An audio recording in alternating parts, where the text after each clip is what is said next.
Christmas முடிஞ்சு new year வரப்போகுது. ஒவ்வொரு வருஷமும் இந்த பைபிளை எப்படியாவது ஃபுல்லா படிச்சு முடிக்கணும், டெய்லி படிக்கணும்னு தீர்மானம் எடுப்பேங்க. ஆனா கொஞ்ச நாள்லயே பைபிள் ஒரு பக்கமும் நான் பாட்டுக்கு ஒரு பக்கம் என் வேலையை பார்த்துட்டு இருப்பேங்க.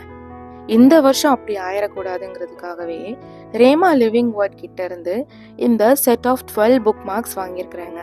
அதில் ஃப்ரண்ட் சைட் கேலண்டரும் பேக் சைட் அழகா அவங்களே பைபிள் ட்ராக்கிங் லிஸ்ட் போட்டு கொடுத்துருக்குறாங்க.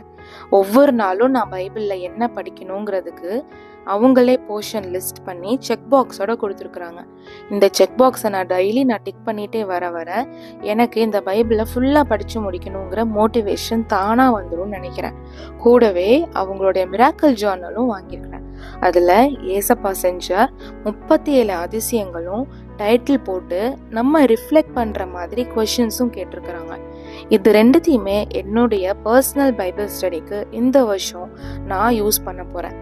உங்களுக்கும் இது வேணும் அப்படின்னா ஸ்க்ரீனில் தெரிகிற இந்த நம்பருக்கோ இல்லை அவங்களோட இன்ஸ்டாகிராம் டிஎம்க்கோ மெசேஜ் பண்ணி நீங்களும் வாங்கி பயனடைங்க.